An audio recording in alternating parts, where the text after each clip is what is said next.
بینەر و بیسەرێن کوردستان 24 ئەف دەمێوە باش هیڤیا دەمێن خۆش و سەلامەت بووەت خازین ئەس نەزیرکادانی جارێک دن گەشتنەف خزمەتاوەین بەڕێز بۆ پێشکەشکردنا خەلەکە کادیش بەرنامەوە بەرنامەی کوردی بێجارێژی دی خزمەتاوەکەین دۆر مژارێکە هەری گرنگ ئەو ژی ئاین و چەمکێ دەوڵەتێ لەسەر ئاستێ تاکە کەسی و لەسەر ئاستێ گشتی ژی بیرمەند و زەڵامێن ئاینی و سیاسی زۆر قسە و باس لەسەر وی چەمکەی کرینە چەمکێ دەوڵەت و دین ئۆ حتا vê gavkê jî zor pirsiyar et hêne arastekirin û têne wirujandin et nav vê mijarê da û têne bihezkirin hindeka şiyaye nimunên ciwan pêşanî cîhanê bidin û û nimuneka hikûmraniyeka ciwan pêşkêş bikin û hindeka jî nekariye çi nimunên ciwan pêşkêş bikin û tenanet pêkolên kirdarî jî bû evê êkê nedayîne ji ber vê çendê me divêtin çendîn pirsyar bihêne arastekirin et nava vê xelekê da ew jî ev rûbûçî pêwîst e em behsa çemkê dewletê bikeyn et rowangeha ayînî da dîsan erê çemkê dewletdariyê û fermanrewayiyê et çend qonaxên ciyawaz da tê periye dîsan ayînî çi ji dewletdariyê divêtin her wisa divêtin çi şêwazê hikûmraniyetê bihête peyrewkirin dîsan arif û zanayên kurd çawa şûlûvekirina vî babetê kiriye û çawa behs kiriye û helsengandiye ev pirsyara û çendîn pirsyarin dîtir dihêne arastekirin bû zor berês mamoste Abdurrahman Sidîq navê xwe navê we xêratneka gerim Cenab-ê Seyda dikin xêr wî mamoste mamoste berês wekema amaçe pêkirî ev mijare et qedîm da û di vê gavê jî da her hête behezkirin û çendîn axiftin ser têne kirin her êk şêwazekê û pirengekê û ev şêwazekê rexneyî bîtin yan şêwazekê palpiştî bîtin behsa vê çendê tête kirin dewlet û ayîn yan شێوازی حکومڕانیەتی لەسەر بنەمای مەدەنیەتێ و ئەلمانیەتی یانجی سەر بنەمای ئاینی و دینی بیتن لەو ڕەمە دوێتن ناوا vê xelekêda vê mijarê behs bikeyn û êkên pirsiyar arastê cenabê te bikên ev bîtin aya ev rûbûçî pêwîst e em behsa vê çendê bikeyn yan ku giringiya vî babetê et çi daye بەڵێ بەناوی خۆی بەخشندەی میهرەبان ئەم بابەتە ماوە نەماوەیەک سەر هەڵەداتەوە بەتایبەت لە دوای هەڵبژاردنەکان لە سەروبەندی نووسینەوەی دەستور بۆ هەرێمی کوردستان هەمیشە ئەم بابەتانە دێتەوە ئارە باسکردنەکە لە پێناوی چەند شتێکە یەکەم لە ڕووی ئاینیەوە هەڵبەتە یعنی ئێمە ناچینە جێگەی چۆن دەڵێ بیرمەندانی بواری زانستە سیاسیەکان دێنە بوارێک لە بوارە ئاینیەکەەوە تەماشایکەین بزانین بە تێگەشتنی ئێمە چۆنە بێ ئەم بابەت یەکەم ینی باسکردنەکە لەبەر کۆمەڵە شتێکە یەکەم شت ئەوەیە کە بڵین هەر کاتێک وشەی دەوڵەتتان دی لە کتێبە ئاینیەکاندا جیاوازە لە وشەی دەوڵەتی کە ئێستا دەیبینی جیاوازەکەی لە چدا جیاوازەکە لە چییە ئەگە سێری چۆن دەڵێ وشەکە بکەی لە سەردەمی فقی ئیسلامیدا دەولە بە کوردی ئەڵێن دەولە مستەڵەحی دەولە زاراوەی دەولە لە کتێبەکانی فقی ئیسلامی یعنی ماوەی حکومڕانی کەسێک ئەو ماوەی تۆ حکومڕان بوویتە پێوترێ دەولەت الرئیس نەزیر بۆ نمون ئەویان گوتو ئەم قسەیە چۆنە یان سێرەکی ئەبوو جعفەری منسوور حکمی کردووە چەند ساڵێک ئەوە ئەبوو دوولامە لە شعرێکاڵێ ئەفی دەولەتی المەنسووری دەولەت المەنسوور چونکە ماوەی حکومڕانیەکەیەتی هەر لەبەر ئەوە شەروانیە نە ئێستا دێنە سەری کە چیە ئێستاکە لە ڕووی زانستە سیاسەکان کە پێمان دەڵێن لەو سەردەمەی ڕابردووەوە دەوڵەت بە معنای ماوەی حکومڕانی ئەو کەسەیە یا بنەماڵەکەی مەسەلەن ئەڵێ الدەولە الئومەویە یعنی ماوەی حکومڕانی دەوڵەتی ئەمەویەکان الدولة العباسية الدولة العثمانية الدولة الأيوبية الدولة الأخشيدية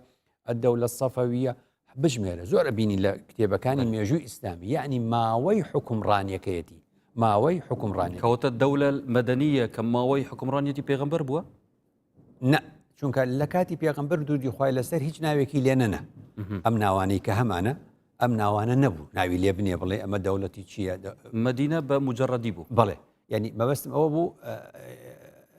لە دواییدا کە ئەم ناوانە دێتە پاڵی دەوڵەت لە سەردەمی پێغەمبەر دوودی خوای لەسەر ناوێک نادۆزینەوە بڵێن پێغەمبەر بفەرمی ئەمەی من دروستم کرد ناوی فلان شتە ئەمەی نەگوتووە لەبەرەوە هەتا ئەگەینە ئەم سەردەمە ئێستا عادل عەبدولمەهدی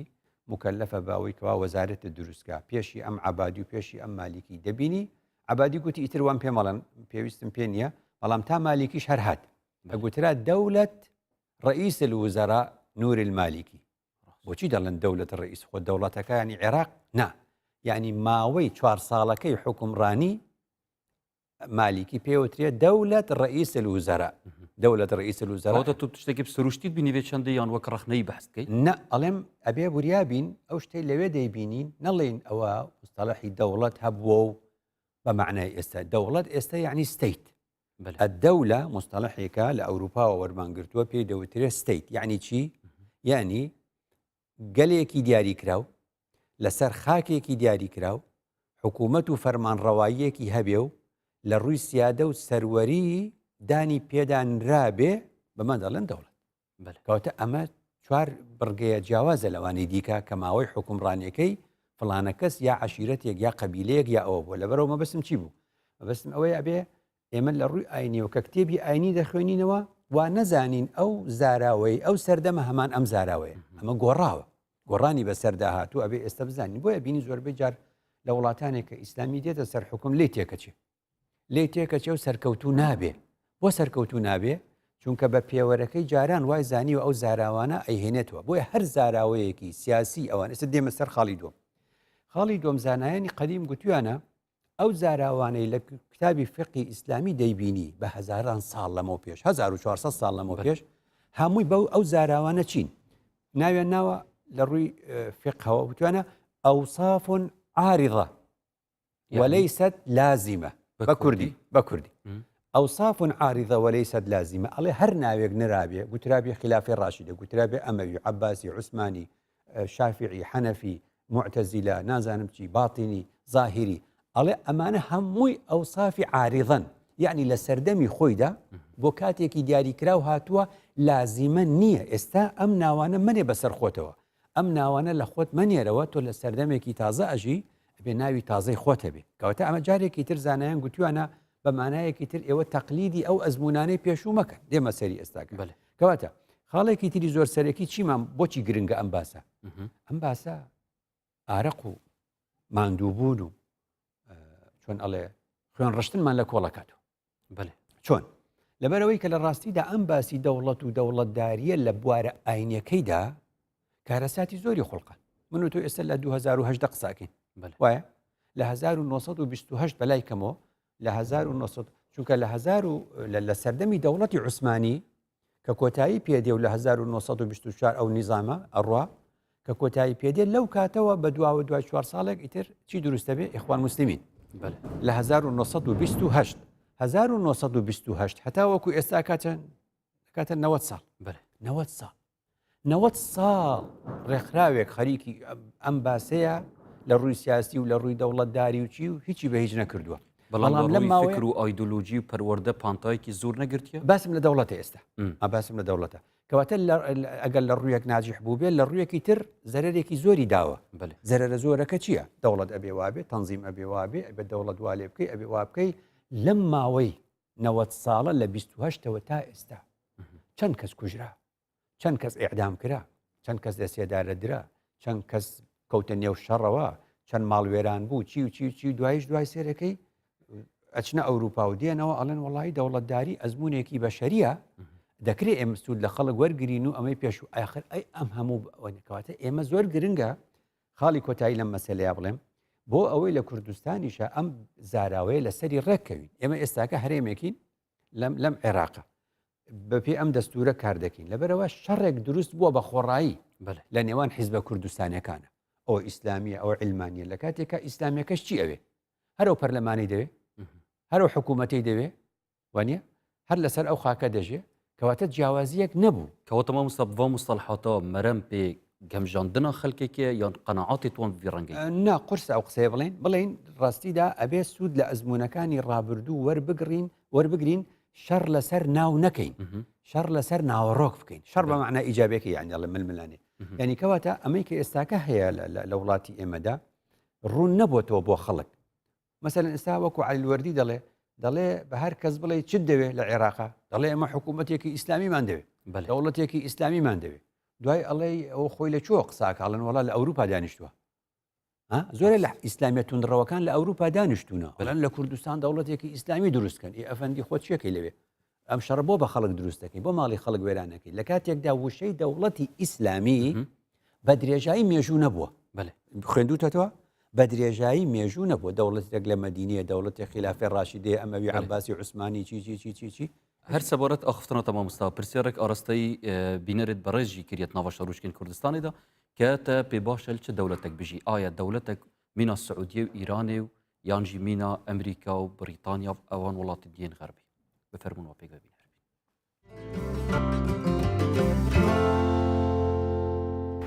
بەتاکیدی بەریتانیا هۆ کارەکەیەوەیە مافی هەموو شتێکتەیە مافی هەموو شتەکەتەیە ئیش تەیە پارەت هەیە ژیانت پارێزراوە لەوێن دەرێ هەنیز مەترسێک لەسەر نییە مافی گەنجان تەیە هەموو شتەکتەیە لە لەی کەم نیە لەی کەم نیە لێنێ تورکیا و سعودیا تورکیا و کارەکەیەوەی هەر لە عێراق نزیکە زۆری ژەگە کوردان باژنەوە کوردی بەخۆی لێن دەرەیە لەگەریان باژنیە سعودیاش برێم چن بەم بەریتانیاکە زۆر باشترە بێگومان دەچمە ئەمریکا دوێت بچم ئەمریکا بشم بۆ سیستەمێکی باشە لە ئەمریکا هەی دەوڵەتێک و دیموقراتیە هەر کەسێکی مۆفی خۆیە هەی هەر کەس ئازادە چ بکات چ نەکات ینی ڕایۆ من ئەس ئەگە جنسی بدەنە منەوە هەر چە دەوڵەتە دەچمە ئەمریکا من وەکو خۆم ئەگەر ڕێگەزنامەم بدەنێ منێ ڕێگەزنامەم کردایە ئەم پرۆژەیە کە کردمە 100 دەفتەری تێچووە ئەچم ڕێگەزنامەی دووسێ وڵاتم پێوەرەگرت بەس کوردستانەکەی خۆم یەک شاخ کوردستان خۆم بە هەرچی دەوڵەت هێنایدەم بەریتانیا لە بەروەی بەریتانیا بۆکو ئەوی بیستیتمان و بینیتمان لە مثلەن تەلەڤیزیۆن و لە پەیجەکان و لە بابەتانە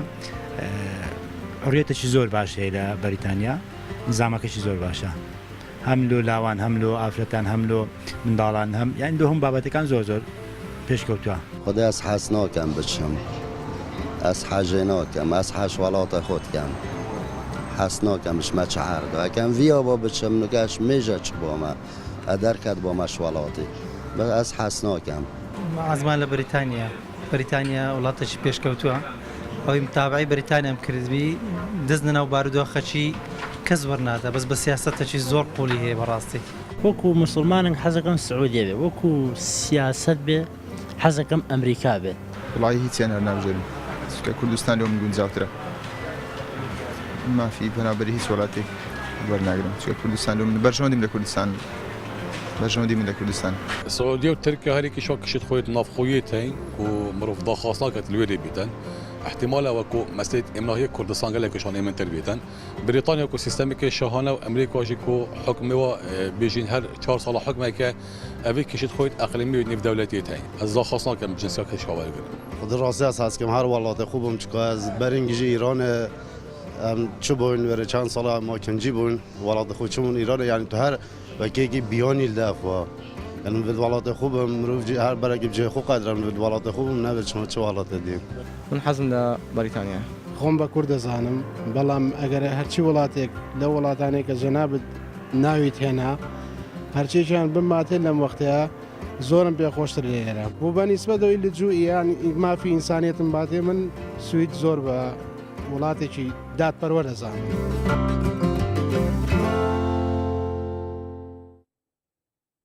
بله بینرین برس سپاس بوان برزانه که بجدار بون اتناوان وکس بوانه داو سرنجن خو آراستی مکرن و بحثاوی چندی کر که وی پی باشل کیجان دولت بجیتن آیل سعودیا الایران الترکیا یان جدویتن الولات غربی و اوروپی بجیتن هندکا سرنجن وان وصابون که دویتن الولات غربی و اوروپی بجینو هندکا جی ولات خول الهمی ولات که باشتر بو دستن همیات خوش مامستای برس وکه ما آموزه جی پیدا و وان برزان هری که سرنجا خوگوت اگر تاختنک سر هبیتن اگرنش سر تاریخ. بله بله بلیم او چی دسلمینه. بله. او دسلمینه لکوی 8 کسا 7 کسا تقریبا یعنی 5 گوتیان بریتانیا عندك یکی گوتی امریکا یا دوان گوتیان امریکا. بله.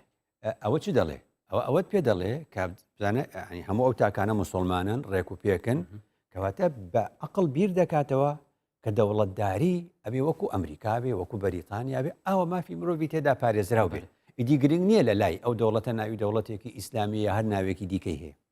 يكي كتير جواني قد شو دالي دالي أقر بو دينداري بأشما سعودية أقر بو للروي سياسي نظام السياسي بأشما أمريكا أبي جاري كتير راستيك دا سلميني كلاني وناخي تاكي كرديشا أوهيا كدينداري شتيكو براستي سياسة شتيكي ديكي دەوڵەتداری شتێکە و دینداری شتێکی دیکە هەمان دەم داوێت ئەمریکا نکاریی یعنی قسم قسەکەی ئەوە یعنی قەزم قسەکەی ئەوە کە ئەگە تحلیلی قسەکەی ئەوکەین ئەو قسەیەکی دەسەلمێنێکەوە ئەم دوشتە دوشتی جیاوازن خۆ بشێتە ئەمریکا دینی هەیە بچێتە سعودیش هەر لە سیاسەتا قسە ئەکا لەوانێ بەس مەبەستم چی بوو مەبەستم ئەوەیە کە ئینسان دەزانێ دەڵێ ئەگەر بۆ دینداری بێ ئەو شتە باش ئەگەر بۆ سیاست بێ ئەو شتە باش ئەبینی چۆنە کەواتامە هەر لە ڕاستیدا ئەو دەڵێ کە خەڵکی ئێمە خۆی ئەو جیاوازی دروست کردووە ئەو جیاوازی دروست کردو دەزانێت دوو شتەکان جیاوازن کەواتامە لە ڕاستی چمان پێ دەڵێ کۆی هەموو ئەم قسانەوەمان پێ دەڵێ کە دەوڵەتداری پرۆسەیەکی مرۆیی ئینسانیە دەبێت یەک خاڵێکی زۆر سەرێکی تێدا بێ عەدل و یعنی دادپەروەری و یاسا پارێزی دەستێتە خوش مامۆستا بەڕێز بینە سەر تەوەریخ و مەبەحساوی چەندی کرد کە بۆچی بەحسا vê mijarê dikەین و جەنابێتە ئاماژەدا چەند خاڵێکین گرنگ ما نهات vêtir مامۆستا بزانین چەمکێ دەوڵەتداریە و حکومڕانیە چەند قۆناغین جیاوازدا بووریە ئەو قۆناغانە دەبێ حەقمان نەبێ بە زانستە سیاسەکان ئیشی ئێمەنی حەقمان هەبێ بە ئاینی بە قورئان بەلایکەمەوە بەلایکەمەوە وەکو سەرچاوی سەرەکی ئاین ئەبێ لە ئیسلاما سەیرە قورئانکەین بزانین قورئان چۆن باسی چۆن ئەڵێ بەڕێوەبردن و فەرمانڕەوایی کردووە ئەگەر چەند ئاەتێک لە قورئان وەرگری لێت تێکەچێ بەڵام قورئان ئەوڵ تا ئاخری تەماشا بکەی وەکو هەموو جا دەڵێم قۆناغبەندی پلەبەندی قۆناغبەندی تەدەڕوج لە هەموویە هەیە یەکەم سێرەکەی سێ جۆر حکومڕانی لە قورئانە هەیە یەکێکی پێی دەگوترێ حکومڕانی خودایی سەردەمانێک فەرمانڕەواییە کە بۆ خوددا خۆی فەرمانڕەوایی کردووە بزانم پێت دەڵێم یعنی ئەمە لە سەردەمی بەنی ئیسرائیل تا دەگەیتە سەردەمی موسا چ هەیە سيرك خدا ببني إسرائيل أمريان بيدك ادخلوا الأرض المقدسة التي كتب الله لكم كاتا شون بو شوينيكو دانشتون نشتجيبون لشوينيك أمرك أمريكي خداية أما خدا بو يكردون جاري كتير مثلا اذكروا ببني إسرائيل اذكروا نعمتي التي أنعمت عليكم وأني فضلتكم على العالمين كاتا مكاريكي خداية يعني ببيع ويستيان هبي خدا بو يكردون خدا تدخلك لهمو إشي دولتك خدا تدخلك ويارمتيانا دوك شو وانزلنا عليكم المن من دالك سوايا من دالك سوان تا فير دبن لقناقي كما خدا خوي تدخل دك لدولتك ويارمتيان ددا خدا دا فرمي وإذ فرقنا بكم البحر إما دريامان بوب لتكردن بنيو دريادا إيومان فأنجيناكم إما رزقار مان كردن إنجا وأغرقنا آل فرعون إما فرعون كسو شون دال دستو بيوان كيمان بو غرق كردن وأنتم تنظرون يو هيش تعناكري وبس تماشات تعناكري كواتا جاري كتير خدا دا فرميه فقل نضرب بعصاك الحجر أما أمريكي خداية بو أمان ديكا وظللنا عليكم الغمامة هور مان هنا خصمان سر إيوا وأنزلنا عليهم المن والسلوى شيريني وحلوى ولولا شوت جوريك لتيريكي بالنديك وقشتكي بخون همو أما چمان بيدالة دالة لقوناغ كان حكم راني بيو دوتري حكم راني خداي جا هنديك لأوروبيا كان لسدكاني ناوراست وين ذكر هەندێک لە ئیسلامیش ئێستا دەڵێن ئەبێ حکومڕانی ئاوابێ ئەو قۆناغە ڕۆی قۆناغی دووەم لە قورئاندا پێی دەوترێ قۆناغی حکومڕانی هاوبەش خدا تەدەخول دەکا بەڵام لە عینی وەختیشا داوێتی بە مرۆڤەکان یعنی مرۆڤەکان ئەمجا ئینسانەکان لەگەڵ خۆ ڕاستە ئەمە چۆن دەزانی ئەلەم تەڕە إلى الملأ من بني إسرائيل ئەمجا من بعد موسى لە دوای موسا چی ڕوویدا ئەوەی حکمڕانە ئیلاهیە 100% نەما ئەو جا خوددا دەستی مرۆڤی گر ئەمجا بە هاوبەشی وەسیتی دروست یعنی چۆن دەڵێ ئەلەم تەڕە إلى الملأ من بني إسرائيل گەورە پیاوانی بني إسرائيل لە دوای موسا چیان گوتیان ابعث لنا ملكا نقاتل في سبيل الله إذ قالوا لنبي لهم بەیەکێک لە پێغەمبەرەکان نەبیان هەیە بەڵام نەبیش هەیە وەڵە چیمان بۆ بنێرە إذ قالوا لنبي لهم ابعث لنا ملكا نقاتل في سبيل الله فتم ملك هيو شلون هي نبيش هي أما شبو ابن كثير دله لبني إسرائيل دو صبت هبو دون وهبو نوي كان بيدا قترا سبت نبوة نوي بيغمبرايتي لو لاوية ودله أما ابن كثير دله لاوية والسلسلة بيغمبراني بني إسرائيل دي وصبت مملكة نوەیە کیش مەملەکەتی دروست کرد لە یەهودا و دەستپێکا کە ئەو خەریکی دروستکردنی دەوڵەت بوو خەریکی مەملەکەتەکە بوو جا لەبەرەوە تەبەریش لە تەفسیرەکەیە شەیخی مفەسیرینە دەڵێ وەکانە المەلیک یوسەیر بالجیوش مەلیک ئیشی ئەوە بوو سوپاوشتەکان و دەوڵەت ڕێکخا والنەبی یەرشوده پێغەمبەرەکەش یارمەتی دەدا دەگەینە سەردەمی محەممەد عەلەیهی سەڵات وەسەلام گەشتینە سەردەمی پێغەمبەر عەلەیهی سەڵات وەسەلام بینیمان چۆن مەدینە فەرمانڕەوایەتیەکی بۆ دروستکردن دەوڵەتێک بەمانە ساکارەکەی ئەو سەردەمە وەکو سیتی ستیت دەوڵەتی مەدینە شتێکی ئەوەی بۆ دروستکردن ئەبینی ورد خدا دەیەوێ هەتا ئەوان زیاتر فێرکە هەنگایە بچێتە پێش لە بەدرا بە پێ قورآن یارمەتیانەدا لە ئوحد نا سێرەکەی تووشی هەڵە ئەبن و هەڵەکەشیان وەرەگرنەوە لە ئەحزاب تووشە بنەوە یعنی دەستێک و نەختێک تا پێغەمبەر وەفاتەکە کە پێغەمبەر وەفاتەکە پێیان دەڵێ ئیدی دەوڵەت لە هاوبەشیش دەرچوو بوو بە مرۆیی تازە پێغەمبەر نایە مادام پێغەمبەر نەهات ئەمجا لە پێغەمبەر نەما و ئیدی ختمی نبووەتەوە وەلاکین رسول الله وخاتم النبیین تطور بەڵێ خدا مەبەستێتی کەواتە لێرە کە خدا فەرمووی لێرە چ دەکا ینی لەمەوە پێغەمبەر صلی الله علیه و سلم لێرە فەرمووی لەم بابەتانە ئەنتم ئەعلەم بئوموری دنیاکم خۆتان ئیشی دنیای خۆتانە زان بەڕێوەی برن یان لە فەرمودەیەکی ترا دەفەرموێ خدای گەورە حەڵاڵی دیاری کرد حرامی دیاری کرد و وسەکەتە عن ئەشیاء رحمة بكم غير النسيان ثم تلا وما كان ربك نسيا خدا لبيري نچوە بس خدا ویستی دەستان کراوە بێ ئیدی خۆتان بۆ خۆتان بۆیە بینی لە دوای پێغەمبەر صلی الله علیه و سلم درودی خوای لەسەر چی ئەبێ لە سەقیفە دانشن ئەنسارە لە ئێمە مهاجرە لە ئێمە ئەوڵێ وەزیرەکە لە ئێمە ئەوڵێ ڕئیسەکە لە ئێمە ئیدی ئەم شەڕانە دروستە بێ ئیدی دوای ئەوە سێرەکەی ئەمەوی عەباسی ئەمە چیمان پێ دەڵێ پێمان دەڵێ پێغەمبەر درودی خوای لەسەر بە ئەمری خدا سیستەمێک یا بە مانایەکی تر بڵێم فۆرمێکی دەوڵەتداری بۆمان بەجێ نەهێشت گوتی خۆتان لەگەڵ سەردەمەکاندا باشترین شت بە عەقڵی خۆتان هەموو دەبێت ئەوەش بزانین ئەو تکستە ئاینیانە قورئانیانە چی لێ دەکەن ئەوەی باسی حکومڕانی دەکات بەڵام دوای ناوبەر ئەگەر قسەک لەسەر هەبیتن بینەرن بەڕێز پشتی بهێنڤێدانێکا کورت و دەهینە خزمەتەوەین بەڕێز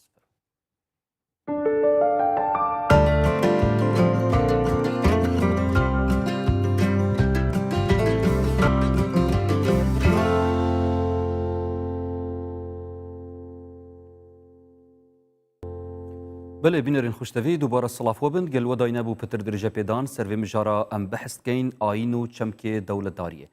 با مصیبرس پیشی ناف بره ما بحثا و چندی کر که چمک دولت داریه چند قناغ داتی پریاد روی دینی و تیگشتنا آینی و نها مدویتن بحثا و چندی بکن ما مستا آین خود آینی چش دولت خازیتن و دویتن چش یواز دولت بهتا پیراو کرن همان دم دا کتا آماجه داوی چندی جی گوتی یعنی اسلام یا پیچنده رازیه که انسان خوب خو حکمی بکتن ارد وی حالتی دا او تکستین آینی اوین قرآنی دی چلهین و چب سریوانید راسته کواتا دولت حاجتێکی بەشەریە بله یعنی ئەگەر خدا کۆمەڵە مرۆڤێ لە شوێنێک دروستکە لە نێوان خۆیاندا بۆ جێبەجێکردنی کاری ڕۆژانیان دەکەن سەر نمونەیەک پێ دەڵێم پێغەمبەر درودی خوای لەسەر محەممەد بۆچی دەوڵەت دروست دەکا بله لەبەرەوەی نەیان بوو دەڵێ وەکو حاجەتێکی بەشەری پێویستە بۆتان دروستکەم بەڵام یوسف سەلامی خوای لەسەر وەختێ دەڕوا و ئەرزی کەنعان بەجێ دێڵە و دەچێت بۆ میسر لەوێ سێرەکە دەوڵەت هەیە بۆیە یوسف دەوڵەت دروست ناکە چ دەکات لە ناو دەوڵەتەکە چۆن فەرمانڕەوایی بکرێ باشە کەواتە ئەو تێکستە ئاینیانی لە قورئاندا هەیە باسی فۆرمی دەوڵەتەکە ناکە باسی ئەوە دەکە ئەگەر فەرمانڕەواییتان کرد چ بکەن باشە کەواتە ناوەڕۆکەکەی یعنی قورئان باسی دروستکردنی خانووەکە ناکە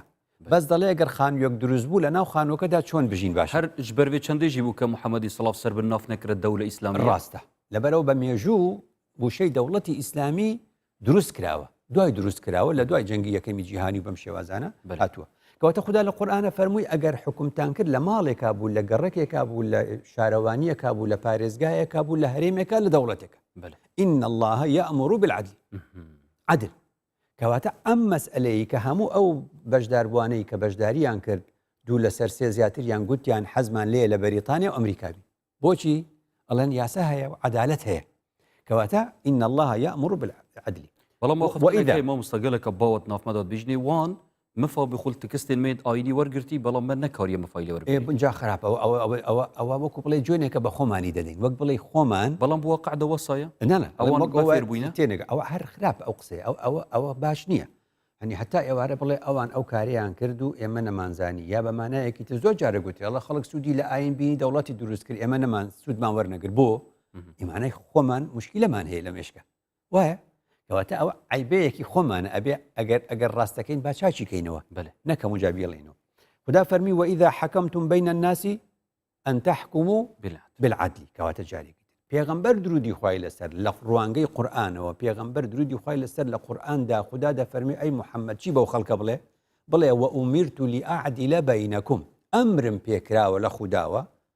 عەدالەت لە بینی ئێوەدا بەرقەرار بکەم کەواتە ئەم دنیا و خۆشەی کە تۆ دەیبینی و ئەوروپا و ئەمریکایی کە بەشداربووان دەڵێن حەزەکەین لەوێ بین ئەساسەکەی عەدلە بۆیە لە پشتی قەولێک هەیە قەولێک لە پشتی حاکمەکان لە پشتی زۆرش ئەنووسێ العەدل ئەساس المولکی بۆچی وا دەنووسن دەڵێن عەدالەت و دادپەروەری بنەمای مڵکداری و بنەمای حکمڕانیە لەبەر ئەوەی جا لەبەرەوە بینی ئەو قسەی کە گوتم با نەڵێن ئەمە قسەی خۆیەتی ئەو قسەی کە گوتم ئیسلام هیچ فۆرمێکی بۆ دەوڵەت بەجێ نەهێشتووە بۆ ئەوەی دەستکراوە بین هەر لەبەرەوە شابینی سعودی ئێستا چییە دەوڵەتێکی مەلەکی مرکزی عائلیە ئەی ئوردون مەلەکیەکی دەستوریە ئەی مەغریب مەلەکی دەستوریە ئیمارات ئیتیحادیە مەلەکیە ئەی مالیزیا ئیتیحادیە مەلەکی دەستوریە ئەی مەسەلەن تورکیا ئەوە کۆماری ڕئاسی سەرۆکایەتیە ئەندەنۆسیاش ئەی ئێران جمهوریەکی ئیسلامی مەذهبیە خۆی دەڵێ لەسەر بنەمای ئیمامیە کەواتە ئەمە چی دەسەلمێنێ 57 دەوڵەتی ئیسلامی ئەمڕۆ هەرێکی بە فۆرمی حکوم دەکا ڕاستی قسەکەی ئێمە دەسەلمێنێکە ئیسلام فۆرمێکی دیاریکراوی بەجێ نەهێشتووە بەڵام ئەم 57 عدالت بەرقەرار ناکەن لە دەوڵەتەکە ئەگەر فۆرمەکە دیاریکردی بەجێهێشت بە ئەو باشتر نەبوو چەندی موسڵمان هەموو شتێک بن بڕوانە خوددا دەزانێت مرۆڤ لە دوزانین لەم بەشەریەت ئێستا زانایان چ دەڵێن ئەم 30 ساڵەی کە ئینتەرنێت هاتە ئارە ئەم پێشکەوتنە تەکنۆلۆژیە بەشەریەت بە جۆرێک مەداریک و مەفاهیم و چۆن دەڵێ بۆچوونەکان و زانیاریەکانی زیادی کردووە 2000 ساڵ لەمەوە پێش ئەم شتانی نەبووە کەواتە خوددا جوانی ڕێخستووە کە گوتی فۆرم دیاری ناکەم بەڵام ناوەڕۆکەکەیتان بۆ دیاری دەکەم ناوەڕۆکەکەی چی عەدلە ناوەڕۆکەکەی عەدلە وعەدلیش قابلی چەندێت تەطور ببیت طبعاً چونکە میکانیزمەکانی ئەگۆڕێ بە چ میکانیزمێک عەدالەت جێبەجێ دەکەی ئەوەش باسێکی ترە من بەستم بڕوانە زانایانی کۆن وەکو ئیبن عەقیل وتی سیاست چییە وتی سیاست هەر کارێکە خەڵک نزیک بێ لە سەلاح و لە چاکە دوور بێ لە کاری خراپە وإن لم يقل به صحابي أو نزل به وحي با وحیش نەبێ با سەحابیەکیش نەیگوت بێ هەر قسەیەک خەڵک بەرە و چاکە بەرێ و هەر قسەیەک و فۆرمێک خەڵک لە خراپە دوور کاتەوە با وحیش نەبێ و با قسەی سەحابیەکیش نەبێ گرنگە دەبێت الحکمة ضالة المؤمن بڕوانە جارێکی تر ابن القيم چ دەڵێ إذا ظهرت أمارات العدل أمارات يعني علامات فإذا ظهرت أمارات العدل وأسفر عن وجهه بأي طريق كان فثم شرع الله لە هەر شوێنێک عەدالەت هەر بێ بیکەم بە کوردیش کە بەرنامە بە کوردی لە هەر شوێنێکدا نیشانەکانی عەدالەت دەرکەوت و عەدالەت ڕووی پەردەی لەسەر ڕووی خۆی هەڵماڵی و عەدالەت دەرکەوت بە هەر ڕێگەیەک میکانیزمەکە هەر میکانیزمێک و هەر ناوێکی هەبێ ئەوە شەرعی خوا لەو شوێنەدا بوونی هەیە قسەیەکی تری ئیبن القەیم ئەڵێ أي طريق استخرج بها العدل فهي من الدين هەر ڕێگەیەک هەر ڕێبازێک هەر ناوێک بوو بەمایی ئەوەی عەدل بەرهەم بێنێ ئەو بەشێکە لە دین بوو ئەوە استیغلالکردنێک لە ناو نییە قوڕخکردنێک نییە بڵێم هەر جێگاک عەدل هەبیت ئەوە دینە ئاخر دین بوو ئەوە نەکردیە لە وڵاتەکانی مسلمان نەیکردووە ئەم مسلمانە نەیکردووە دین چی بکە خۆ ئەم قسانی من باسیەکەم هەمووی قسەی دینە و قسەی قورئان و فەرمودەیە کەواتە مسلمان مقەسیرە ئەو زۆر جار بابەتم نووسیوە ئەڵێم ڕاستە ئیسلام چارەسەرە بەس مسلمان گرفتە مسلمان گرفتە یعنی کێشەکە لەوێ ئەی بۆچی قەدیم پێشی 700 ساڵ گوتراوە إن الله يقيم الدولة الكافرة إن كانت عادلة دەوڵەتی کافر ناوێنەی کافر با کافر بێ بەڵام مادام عادلە خوددا بەرقەرارێکە ولا يقيم الدولة المسلمة إن كانت ظالمة با ناوی مسلمان بێ و کۆماری ئیسلامی بێ و ناوی تورکیا بێ و ناوی سعودیە بێ و ناوی هەرچی ئەنەی جمهوری مۆریتانیای ئیسلامی هێشتا عەبدی تیا هەیە لە مۆریتانیای ئیسلامی عەبد هەیە عەبد خەڵکە فرۆشن کەواتە ئەمە هیچ سپێش ناکەوێت زانایان گوتیوانە با ناوی ئیسلامیش بێ بەڵام زاڵمە ستەمکارە هەر لەبەر ئەوەی جارێکی ترم بە تۆ بڵێم میکانیزم چۆنە بە پەلە نمونەیەک پێ بڵێ هەموو ڕووبەری ئێستا شتێکێ بە ناوی یەکێتی ئەوروپا یەکێتی ئەوروپا ئیتیحادی ئەوروپی ئەم خەڵکە حەزەکە بچێتە ئەو دەوڵەتانە 28 دەوڵەتن ڕووبەری ئیتیحادی ئەوروپی نزیکەی 4 ملیۆن کیلۆمەتری دووجایە 4 ملیۆن کیلۆمەتری دووجایە هەموو عالەمی ئیسلامی چەند کیلۆمەتری دووجایە 32 ملیۆن کیلۆمەتری دووجایە یعنی عالەمی ئیسلامی لە ڕووی ڕووبەر 8 ئەوەندەی یەکێتی ئەوروپایە 8 ئەوەندە ئەمە یەک دوو دانیشتوانی ئەم یەکێتی ئەوروپایە چەند ملیۆنە 500 ملیۆنە دانیشتوانی هەموو عالەمی ئیسلامی چەندێکە 1 ملیار و 500 ملیۆن یعنی 3 ئەوەندەی یەکێتی ئەوروپا دانیشتوانی هەیە ئەوان 28 دەوڵەتن ئەمان 57 ئەوە چ دگەهێنیت 28 دەوڵەتن منەظەمەی ڕێکخراوی هاوکاری ئیسلامی 57 دەوڵەتە هەر ئەمان دوو ئەوەندەی ئەوان باش 28 دەوڵەت ئەڵێن ئێمە لە ناو یەکێتی ئەوروپادا بە 28 دەوڵەت بە 24 زمان مەسموح قسە بکەیت 24 زمان هەیە وانە کەچی منەظەمەی مؤتەمەری ئیسلامی گە بچی دانشێ بە عەرەبی قسە بکەیت ها کورد نوێنەری تیانە نەوەی سەلاحەدین نوێنەری لە منەظەمە وڵایەوە دەوڵەتتان نییە ئەی ئەفەندی بۆ دەوڵەتمان نیە ئەی ئەو 57 دەوڵەتی ئیسلامی بۆ یارمەتی بۆ لە ڕفراندۆمەکە دژی ئێمە وەستانەوە کەواتە ئەمە پێت دەڵێ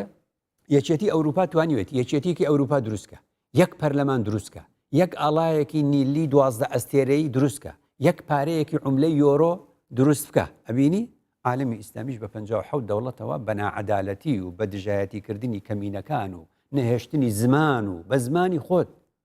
لە 4 دەوڵەتە لە ئێران لە تورکیا لە سووریا نێڵن بە زمانی خۆت بخوێنی ئەمە بەڕاستی پێمان دەڵێ کە ئەساسی قورئان ئەساسی سنت چمان پێ دەڵێ دەبێت دەوڵەتێک کە خوددا دەیەوێ عەدلی تێدا بێ عەدل دەستێتت خوشمام سەبرس هەر سەبارەت ئاخفتنێنتە پرسیارێک هاتی ئاراستەکردن بۆ هەفوڵاتیانژی دبێژیتن ئەگەر هاتو کوردستان بیە دەولەت دەدوێتن شێوازێ دەولەتداریە کوردستانی ئەب چه شێواز بیتن بفەرمون پێکە بینێ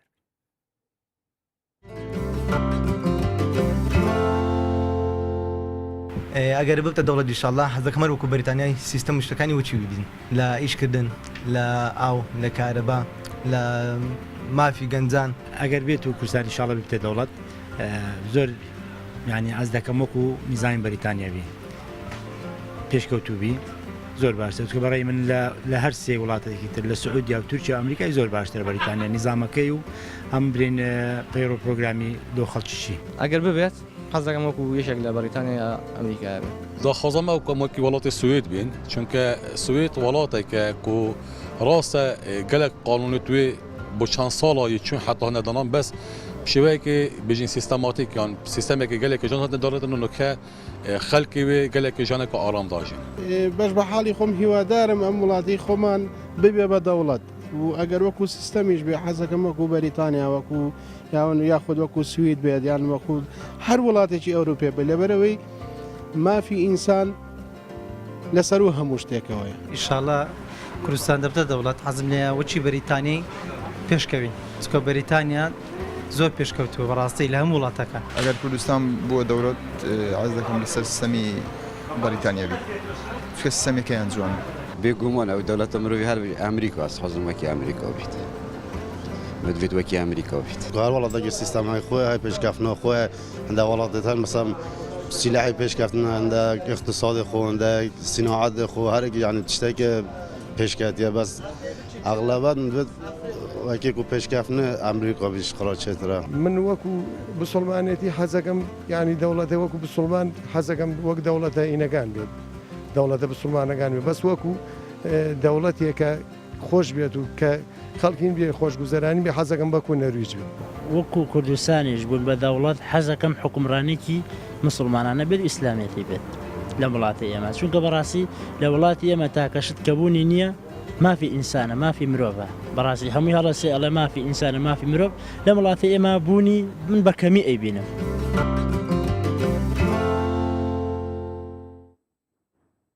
بله بینرین خوشتوی سپاس بوان برزانه که راو سرنجین خو آراسته مکرین سوارد وی چنده هیوی و آمان جهمی هفولاتیان اوه بو که کردستان ببیت دولت و مینا دولت که پیشکفتی لیبید و هیوی آمجی هر اوه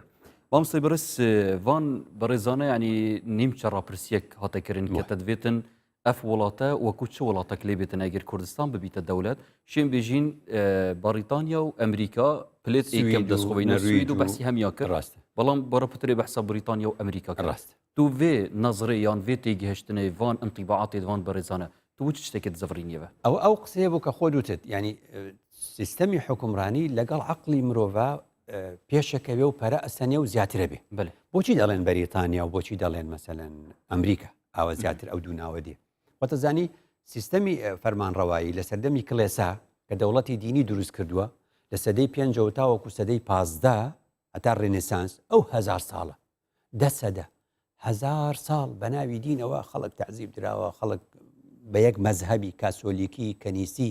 بەو شێوازە فەرمانڕەوایی کراوە بێزار بوونە ئیدی لە ڕێنسانسدا دەست پێکا لە سەدەی 15 دەست پێکا و ئیدی دوای ئەوە لە سەدەی حەفدە و ئەوان ئەم بابەتانی چۆن دەڵێ بابەتەکانی گرێبەستی کۆمەڵایەتی دێتە ئارا ئیدی پرۆتستان دێت کە پرۆتستان دە بەرامبەر کاسۆلیکا دروست ئەبێ زیاتر عقلی مرۆڤ پەرەپێدا زیاتر ڕێگە ئەدا بە ئازادیەکان ئەو کاتە ئەم پرۆتستانتە زیاتر بەریتانیایە بەریتانیش کە هیجرەتەکەن ئەچنە ئەمریکا دەیگوازنەوە ئەوێ بزانە دوا فۆرمێک هەتا لە تێگەشتنە ئاینیەکە بوو بە مایە تێگەشتێکی سیاسی جوانتر فۆرمێکی وایان پیشاندا تەنانەت لە ڕووی پێشکەوتنەوە ئەمریکا لە بەریتانیاش پێشکەوتوترە جا ئەبینی ئەمریکا سیستەمێکی کۆماری چۆن دەڵێ سەرۆکایەتیە لەو لاشەوە بەریتانیا مەلەکیەکی دەستوریە لە ئەمریکا دەستوریش نووسراوەتەوە لە بەریتانیا دەستوریش نەنووسراوەتەوە بەڵام ئەزانن دەستور وەکو عورفێک لە مێشکیانە مەبەستم لە هەموو ئەمە ئەوە بوو کە هاوڵاتی کوردستانی بۆچی ئەم وەڵامە دەداتەوە بۆچی دەڵێ حەزەکەم ئەگە کوردستان دەوڵەت وەک بەریتانیا وەکو ئەوانە بێ دەزانێت کە لە ڕووی بەڕێوەبردننی دەوڵەتەوە ئەو شوێنانە یاسا پارێزی تێدایە عەدالەتی تێدایە جیاوازی ناکرێت چینایەتی لە نێوان کەسەکانە لە هەموو ئەو سەرەکی تر سیبەندەکەی جارنامەی گردردونی مافی مرۆڤی تێدا پارێزراوە کەواتە هەموو حیزبەکانی کوردستان باگویان لەو جۆرە ڕاپرسێ بێ ڕاپرسی گەورەتریش بکەن تێگەشتنەکانیان تازە بکەنەوە تا ئەم ململانیە لە کۆڵمان بکەنەوە ئێمە باسەکەمان لەوە دەوڵەتی علمانیانی دەوڵەتی ئیسلامی یعنی چی کاکە محتەواکەی گرنگە ئەم دەوڵەتە چیم بۆ دەکا عەدالەتم بۆ دەکا ئەوم بۆ دەکا لە بەرەوەکو گوتم ئەو دەوڵەتانەی چۆن دەڵێ ئەوروپا و یەکێتی ئەوروپاش تەماشاکەی جیاوازن لە سیستەمەکانیانە بەڵام لە پەیڕەوکردنی یاسا پارێزی و عەدالەت و مافی مرۆڤدا لەوەدا یەکسانن کەواتە هاوڵاتی یەکسانی دەوێ مافی مرۆڤی دەوێ خزمەتگوزاری دەوێ ژیانێکی خۆشی دەوێ ئازادی دەوێ عەدالەتی دەوێ ئیدی وازمان لێبێن لە شەڕی ئەم ناوان بەێ دەستێتت خوش مامۆستا بەرز بزدەوری نەفسەر تەوەرێ خۆی سەرەکی بەرنامەی مەدوێتن بەحساوی چەندێکی بکەین مامۆستا بەرز کەمە زانا و عارفێن کورد هەنە هەرجار حەس هەیە کە ئەم بەحسا وانجی بکەین وان چهار سانگاندن بۆ بێ مەسەلە هەبووە بەتایبەتی بەحسا چەمکێ ئاین و دەوڵەت وان چهار سانگاندن و چ شلوڤک بۆ بێ چەندی هەیە بزانە ئەحمەدی خانی ڕەحمەتی چت بۆ دەردەکەوێ یعنی زانایانی کورد و عارفانی کورد پێشترا زانیویانە دەوڵەتداری کاری کۆمەڵە کەسێکە لە کاری دەوڵەتداری دەزانن و سیاست دەکەن دەوڵەتداری دەکەن ئاینیش یارمەتی دەریان بووە لە هەموو شوێنەکانی دنیا ئاینەکان ویستویانە حکومڕانی بکەن ئاینەکان ویستوانە جێگە لێشکەن خاوەن ئاینەکان با بڵێن باشتر وایە پەیڕەوکاران و چۆن دەڵێ پێشەنگانی ئاینەکان لە زۆربەی شوێن حتا لە وڵاتە عەرەبیەکانە دەیانەوێت جێگە پێ لێشکەن بەکاری پیاوانی سیاست ئێمە دین حکومەکە ئەکەین ئیلا لە کوردستان ئەو شتە نییە تەنها لە کوردستان ئەوە بچ زڕیت هیچ کاتێک زانای کورد زانای ئاینی مەلای کورد شێخی کورد عارفی کورد بە ئەمیرەکەی و بە میرەکەی نەگوتۆ تۆ لاشۆ من دێم حکم دەکەم هەر یارمەتی داوە یارمەتی داوە گوتۆتی کاری من کاری ئاینیە کاری من ئەوەی ئێرشادێکی جوانی تۆ بکەم و دوو قسەی چاک بۆ تۆ بکەم و تۆش فەرمانڕەوایەکە بە جوانی بکە کەواتە ئەم حاڵەتە لە کوردستاندا کۆمەڵگەی کوردی ئەم دوو شتەی لە یەکجا کردوتۆ یارمەتیدان و تەکاملی یەکتر دەکەن لەبەرەوە ئەحمەدی خانی بە ڕەحمەت بێ دەڵێ یعنی ئەگەر ئێمە ئینقیادمان هەبوایە ئەگەر ئێمە ئیتیحادمان هەبوایە ئەو شیعرە دوور و درێژە لە ئەخیرا چ دەڵێ ئەگەر ئەوەمان بکردایە ئینقیادمان بۆ سەرۆکێکە بێ ئەگەر ئێمە ئیتیحادێکمان هەبێ و یەک بگرین چ دەبێ تەکمیل دکەرمە دین و دەوڵەت تەحسیل دکەرمە علم و حکمت مەبەستم ئەم دوو بەیتەی ئەخیرە یعنی کە دەڵێ ئەگەر ئێمە ئەوەمان هەبوایە یەک بووینایە و یەکمان بگرتایە و بە دەوری سەرۆکێکا کۆبوو بووینایە و چ دەبوو تەکمیل دکەرمە دین و دەوڵەت زاراوەی تەکمیل دین و دەوڵەت خۆت دەزانی واو وشەی واو لە بینی دووشتا جیاوازە یعنی دین و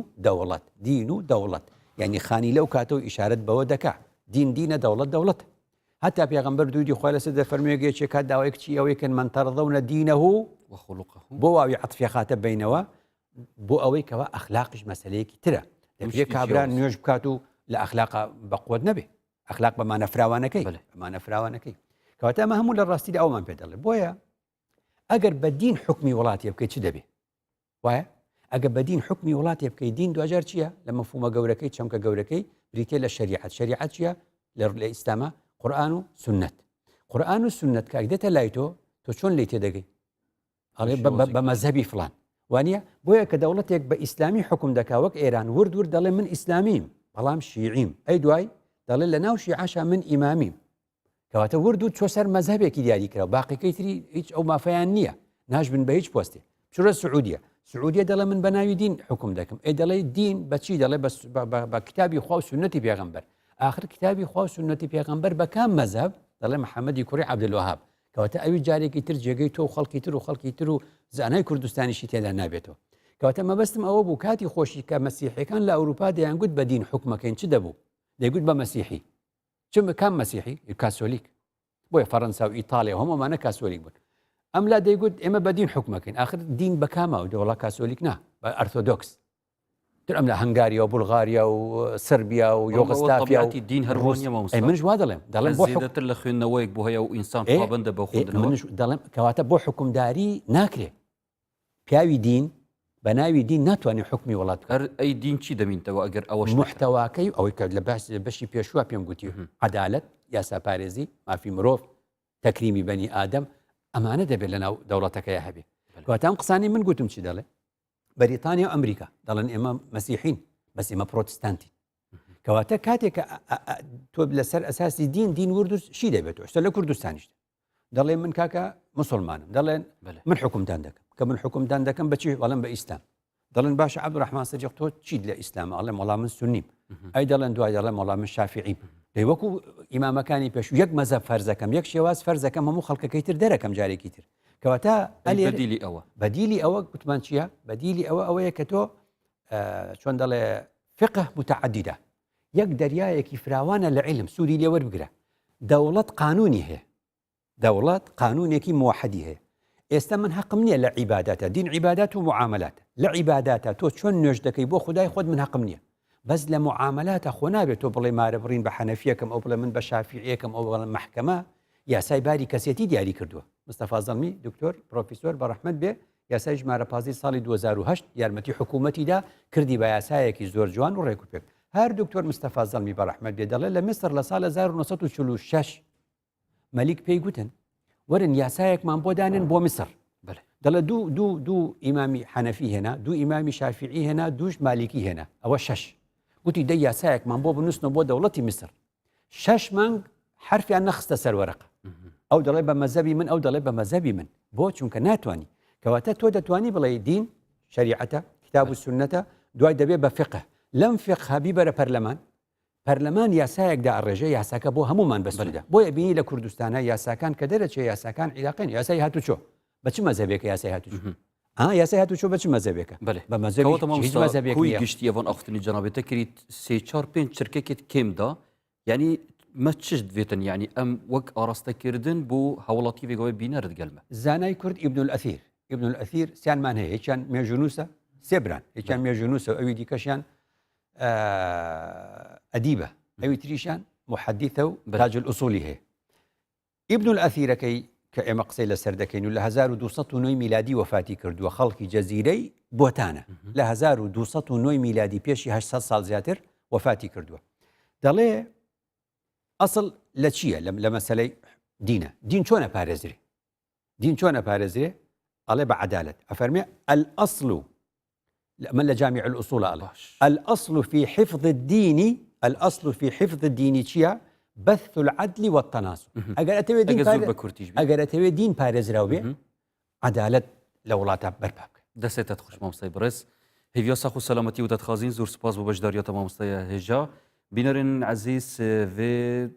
vê awayî dihîne dumaya vê xelekê jî zor spas boyên berêz ket gelmeda bûn ta dumaya xelekê û spas bû wan berêza ke beşdarî Vox Popada kirî û spas bû hevkarên berê jî ket gelmet mandî bûn bibînim xêr û şad ta xelekek hadî xudayê mezin me hemiya parêzît